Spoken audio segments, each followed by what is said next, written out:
she won the match not because she played incredible, just because I made all of those mistakes from, like, if you look from the outside, kind of like from an easy balls. Not going to be Sabalenka. She's not going to be a Rybakina type where she can just go out and serve and hit her way out of matches. She's got to go out there methodically, tactically go out there and beat her opponents, point in and point out, and she does such a good job of that. And when she gets that crowd on her side, she is a tough out. This wasn't supposed to happen. Aryna Sabalenka was meant to be the star, the powerhouse, the leading figure. Then Eala flipped the narrative, and the crowd couldn't help but follow. One defends titles, the other is winning hearts around the world. Rankings tell one story, but popularity is telling another. Louder, unstoppable, and entirely her own. Numbers were blowing them out of the water. Like, the popularity she had was not even close to anyone else. No one could match her. She was doubling second place Novak Djokovic, who's won 24 Grand Slam titles.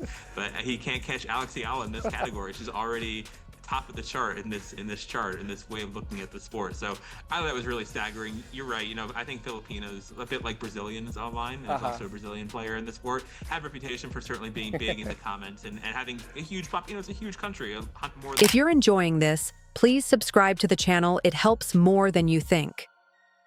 Nothing matches the spectacle of a world number one stepping onto the court expecting a routine session, only to be handed a 58-minute reality check by a fearless wildcard from Manila, rewriting expectations in under an hour. Is she the biggest draw in women's tennis right now? Yes. Is she bigger than Sabalenka? Is she bigger than Coco? Dude, it's crazy. She's having the same effect that Fonseca was having, like, on the men's side last year in Miami. It's like Fonseca, but I think it's bigger than Fonseca. It is, yeah, it is. Like, the Doha, crowds were insane for her last week. If she wins a slam, it would be like one of the biggest things in the world. Yeah, Correct. she's definitely one to watch, obviously because she's so good, but just for the atmosphere. You want to tune into her matches just to see what it's like on the court. There's got to be like a little jealousy maybe from some of the women, that girls coming in. That was the day Aryna Sabalenka thought she was in for a light jog at Indian Wells, only to discover she'd unknowingly signed up for a masterclass taught by Eala, a fearless 20-year-old who clearly ignored the rules of ranking respect.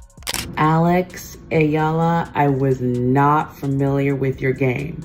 Eala is a semi-finalist at the Miami Open, and she had to defeat Katie Volinets, Yelena Ostapenko, Madison Keys, and Iga Swiatek to get there. Yes, Iga Swiatek, the number 2 player in the world, lost to Eala.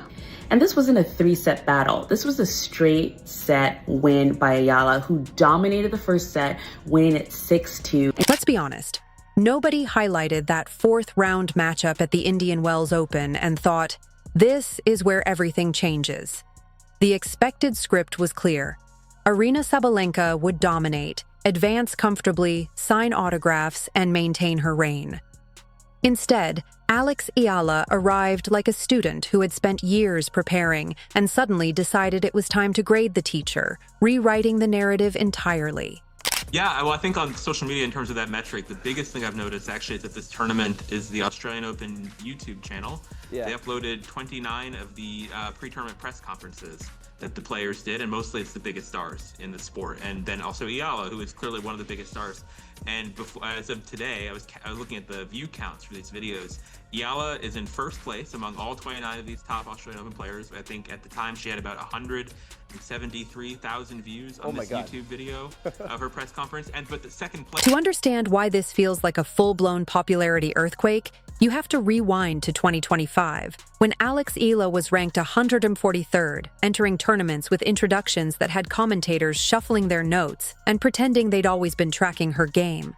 At the Miami Open, she appeared as a wild card, a polite tennis way of saying, nice story, probably gone by Wednesday.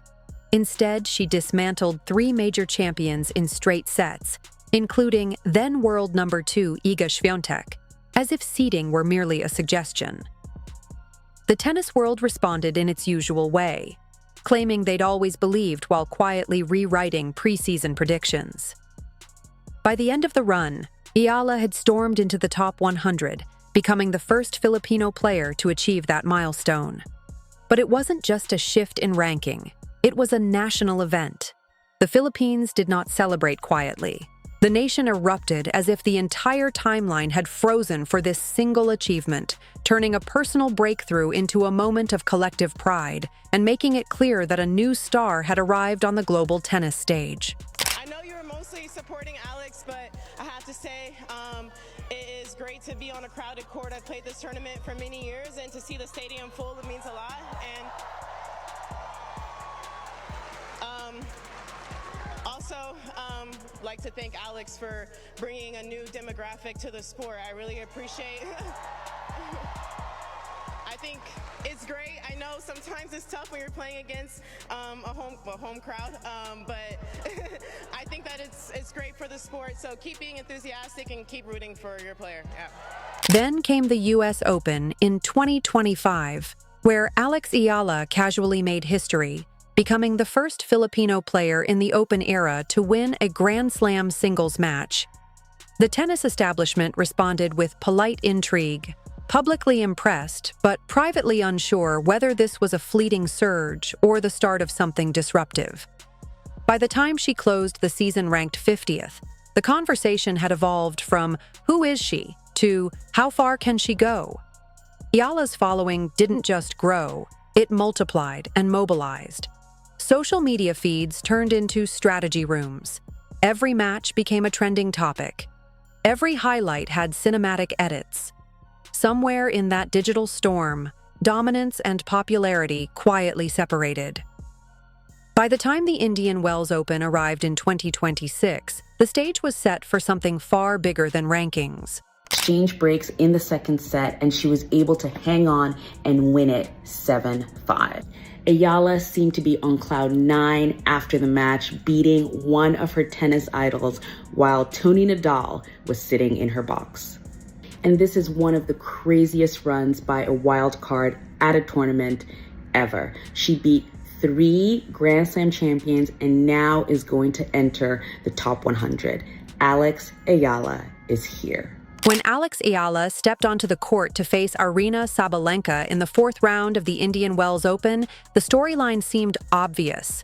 World number 1 versus rising star, experience against youth, power against promise.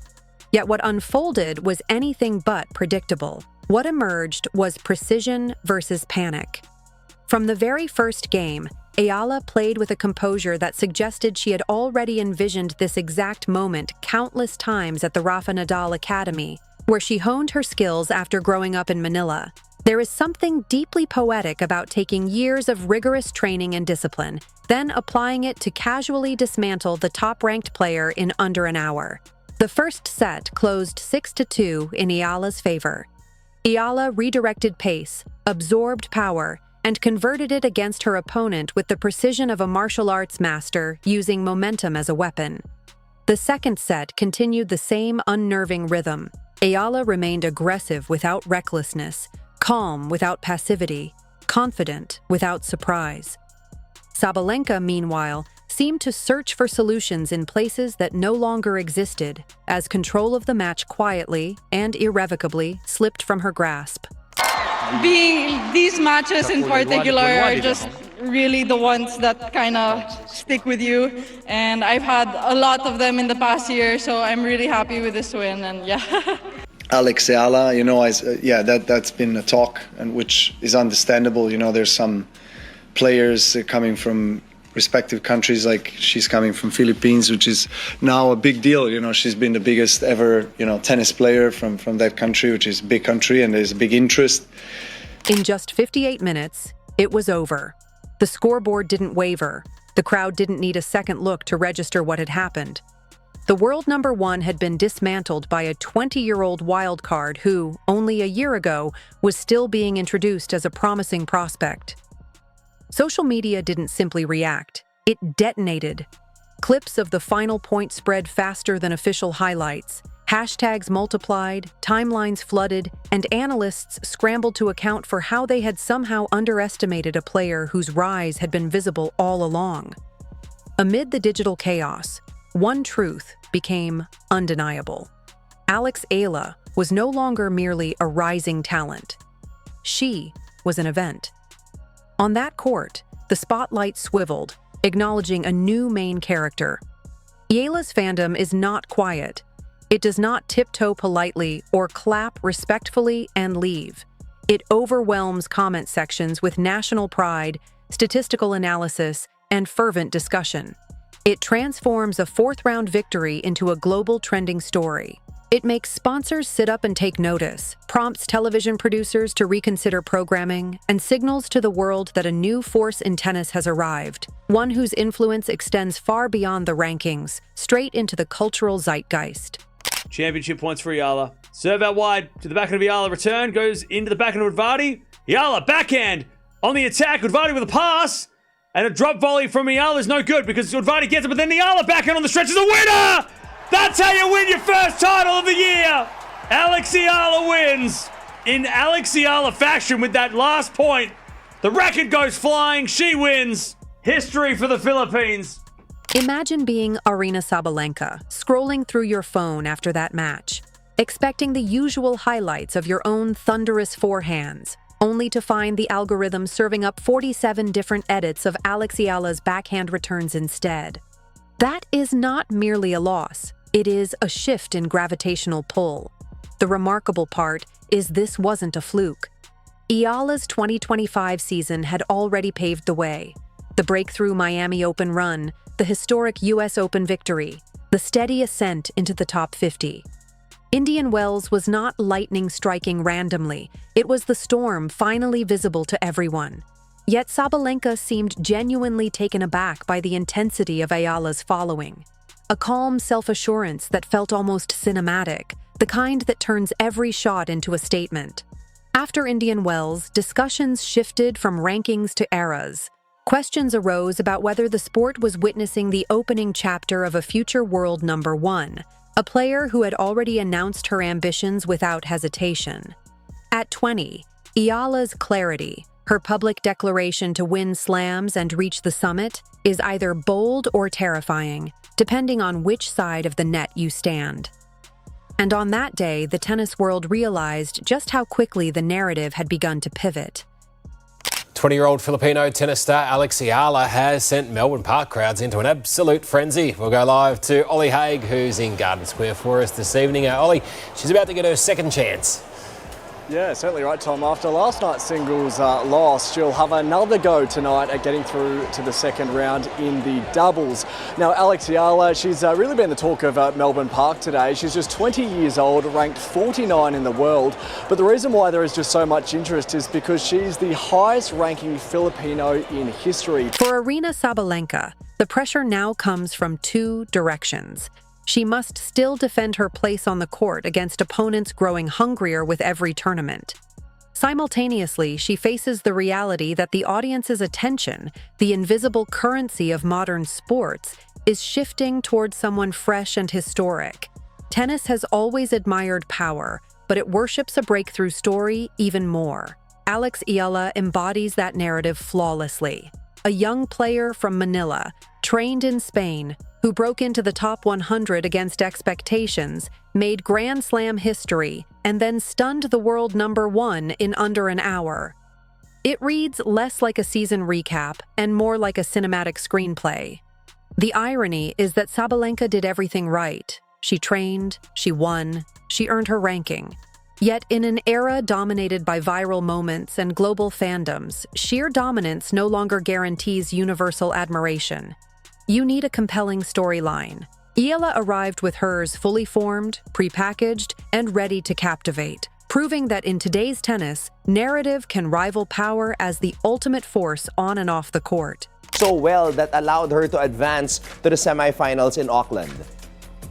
I think, every match that Alex plays, she gets better and better. I think if you would look at the first match against Vekic, medyo ano pa siya na konti. Parang meron pang jitters and everything. First tournament niya of the year, medyo jittery pa na konti. But after she passed through the first round, everything else was really... Now, every tournament that features both Aryna Sabalenka and Alex Eala carries more than competitive tension. It carries narrative tension. Can Sabalenka reassert her dominance and quiet the chatter about a rising star, or will Eala continue stacking performances that make the prospect of a new world number one feel less speculative and more inevitable? The intriguing part is that Eala seems completely unfazed. She plays as if she belongs, speaks as though winning slams is expected, and carries herself with a calm that borders on mischievous. It is the kind of calm reserved for someone who knows exactly how much effort she has invested and refuses to shrink to fit anyone else's expectations. Meanwhile, Sabalenka must navigate the disorienting reality that being the tour's most feared hitter does not automatically guarantee universal admiration, a sting sharper than any passing shot. If Indian Wells was the warning, the remainder of the season promises the real test. Tennis adores new favorites, but sustaining momentum requires more than a single iconic victory. Eala's 2025 breakout was the foundation. Her 2026 Indian Wells upset was the declaration. So, is Sabalenka panicking? Officially, no. Champions rarely admit panic. Unofficially, when a 20-year-old wild card dismantles you in 58 minutes and half the internet erupts in her name, you feel something. Call it motivation, call it irritation, call it the sudden awareness that the throne has wheels, and it just rolled slightly to the left. Yesterday's crowds were anything to go by. We can expect it's going to be another chock-a-block night here at Melbourne Park tonight. We saw she was given a special security escort to Court 6 last night. There were thousands of Filipinos who tried to get a glimpse of the star on Court 6. Hundreds didn't manage to get in. They were, in fact, quite rowdy at times, told to be quiet. So there has just been just a lot of interest in this play. Unfortunately, the result didn't go her way last night. But as I said, another chance at doubles tonight. Now, I had a The beauty of this rivalry lies in its ability to force both players to evolve. Aryna Sabalenka can no longer rely solely on raw power when opponents have learned to redirect it. Alex Eala cannot rely solely on hype if she hopes to transform potential into lasting dominance. Their clash is about more than rankings. It's about identity. One embodies established authority, the other embodies disruptive ambition. And when that disruptive ambition comes paired with a passionate, almost unstoppable fandom, the encounter becomes less a tennis match and more a cultural event. Indian Wells Open 2026 will be remembered not just for the scoreline, but for the day the tennis hierarchy trembled. Eala didn't merely beat the world number one, she announced her intent to become one. Sabalenka didn't just lose a match, she gained a rival who refuses to play the supporting role. If this is only the opening chapter of Eala's career, the rest of the tour has reason to be uneasy. Nothing is more dangerous than a young player armed with proof, momentum, and a nation roaring behind her. Conversely, nothing is more motivating than a champion realizing she's no longer the only headline in town. The next meeting won't be an upset opportunity. It will be a showdown.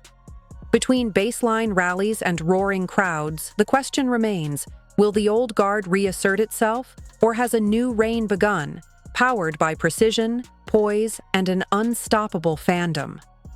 One thing is certain, the tennis world no longer asks who Alex Eala is.